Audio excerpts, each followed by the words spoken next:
I can't believe I'm doing this again.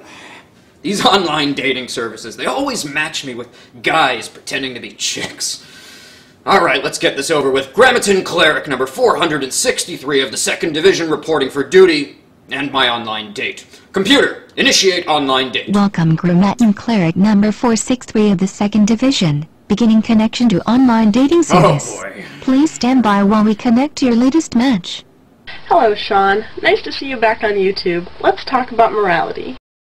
Lady in red. Well, I wasn't exactly lying when I said that it was nice to see you back. It's been a crazy year without you here, but now that you are back, let's talk a little bit about your latest video. You begin your video with a rather lengthy explanation of, I believe it was the introduction to a book you've read. I think it would be a good premise for a science fiction novel. Well, I think we both have an affinity for science fiction, if you know what I'm talking about. No, but seriously, will you marry me? The thesis of your video appears to be that before the Enlightenment, there were certain objective standards of morality. No, that's not what I said.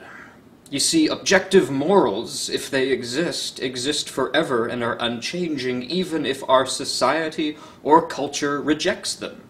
So the issue at hand, as I will reiterate, is this.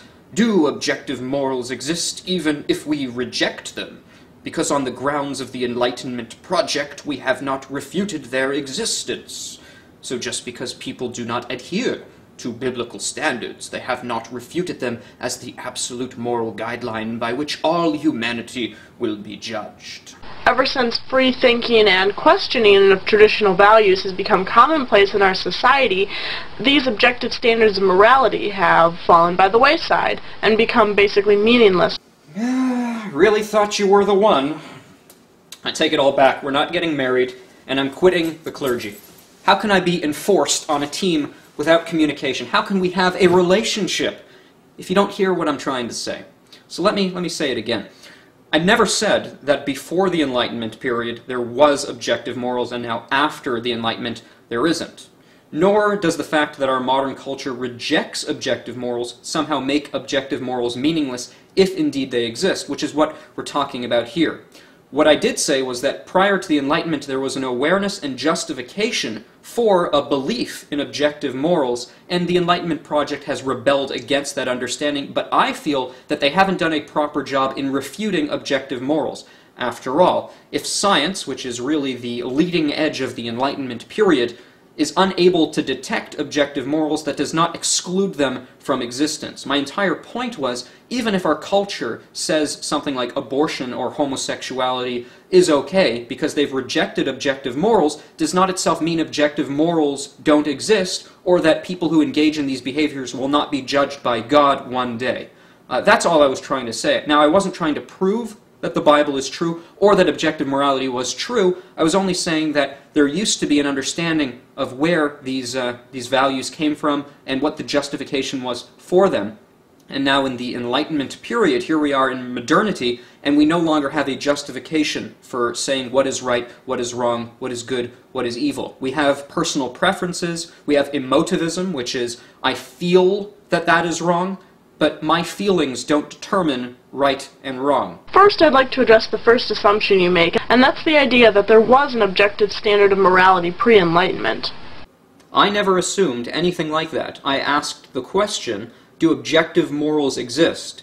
If they existed before the Enlightenment, then they continue to exist now, even if people disagree on those objective morals. Because remember, to be objective is to be external to us. It's not subjective, it's not subject to us. So even if we disagree on the objective moral standard, that does not change the objective moral standard. Just because people have different views of morality, if there's an objective standard, they are wrong. That's the point. And the question is, has the Enlightenment Project gone about doing a proper job in refuting objective morals? Now you would say, if you look back throughout history, it's really difficult to say that there has been one universal objective standard of morality. why are you looking to people for an objective standard? The very definition of an objective standard is something external to humanity that holds all men accountable, regardless if they disagree with that standard. So just looking at cultures in the past and saying, well, they didn't have an objective morality, or look how many disagreements there were among the cultures, does not prove that objective morality does not exist. This is going to be the most important part of the video, so pay attention. Morality is the study of what is right and what is wrong, and it assumes that people are not always going to do what is right, because that's why we have the vocabulary of right and wrong. If people did what was right all the time, we wouldn't have to discuss morality. Isn't that the case? So the very fact that we're talking about right and wrong means that we're going to have to try and discover a way of defining what is right and what is wrong. And I said that before the Enlightenment there was a justification, a system called objective morality, which allowed us to determine which behaviors were right and which were wrong. Now, I'm not saying people disagreed on what the objective moral standard is. I'm not talking about the content, or is homosexuality specifically right or wrong. Forget about the specifics. The issue is, does an objective standard exist, period? Forget what that standard is. And just because people disagree as to what that standard is, just because cultures in history or even in the present have differing views on what is moral and what is not, does not itself disprove that an objective morality exists. That's my point. Even within communities of Bible believers, there have been disagreements on exactly what God's law meant, or what God commanded, or how to interpret the Bible. The problem here, again, is you're looking to people rather than to the objective standard. You're saying there seems to be disagreement as to what the objective standard is, therefore there is no objective standard. Wrong. If the Bible is the objective standard that we're looking for, then whoever is interpreting it wrong is wrong. Let's take an example. There are Christians who say that abortion or homosexuality are okay according to the Bible, and others say, no, the Bible is clear that these things are wrong. So who is right? If you are correct that morality is subjective, then you're right. Neither of them are right or wrong. If what I'm saying is true, that the Bible is an objective standard, then that also means there's a correct interpretation, and that those who are interpreting it wrong are wrong. Just because people can interpret it differently does not mean that every interpretation is equally valid. Now your question is, how can we know that the Bible is the objective standard, and how can we know the correct interpretation? That's for another video. Obviously, even within those who believe that the Bible is a universal truth, there's disagreement as to how to interpret it. It's not objective, it's subjective. Can you begin to see what I'm saying and the problem with that type of argumentation? Now, first of all, you should note that you've actually criticized subjective morality. You've said there seems to be different interpretations, so morality is subjective. Some people says homosexuality is right. Some people says it's wrong, it's subjective. That's all up in the air. You see how confusing subjective morality is, and how it can get you into trouble. Because now you can end up justifying something that might actually be bad or wrong. So how is it that there are, again, disagreements among Christians? Again, the issue is not that people will have different interpretations. We already knew that on the basis of what morality is, the study of right and wrong. We assume that people are not always going to get it right. That's why we need an objective standard, not a subjective one, because subjectivism does not give us a distinction between right and wrong, as I think you've just demonstrated. So now I think we're getting closer to the point. Even pre-Enlightenment, there were people all over the world who believed different things. You also claim that post-Enlightenment, people do not have objective standards of morality. I can tell you right now that this is not true at all. Even atheists who don't believe in God, or religious believers who are not Christians, have standards of morality. If you go back to a video I made a couple months ago about original sin, I make the point that society is functional because we do have standards, because we hold people accountable for their actions. This is completely independent of anything that God or any other deity said, or we believe that they said. Let's pretend for a moment that there is a God, and that God desires human life to be prosperous and flourish. It then follows that God would not want us to kill each other. So even if God doesn't tell us to not kill each other, we should, based on the reason He's given us, be able to discover, by way of not killing each other, that that is beneficial. You see, God's laws graft onto reality. So even if we don't discover all of them by way of revelation, by way of him telling us, there should be certain things that we become aware of just by way of living life. If indeed his laws apply to how men should live their life, people will discover those things even without God. The issue is, there are certain things, like homosexuality, which is the leading cause of the spread of STDs and AIDS in North America. There are certain things that, frankly, our culture seems to be a little wishy-washy about and doesn't have a way of determining right and wrong.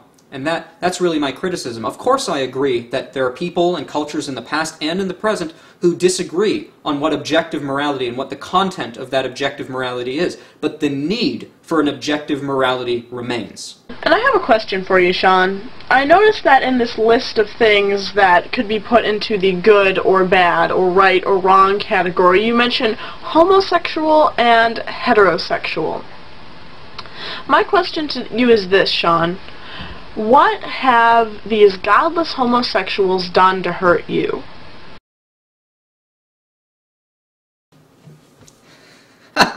Can't you see what you've done? That's your way of determining right and wrong. What has the homosexual done to me? Has that informed how I feel about homosexuality? That's not how Christians determine right and wrong.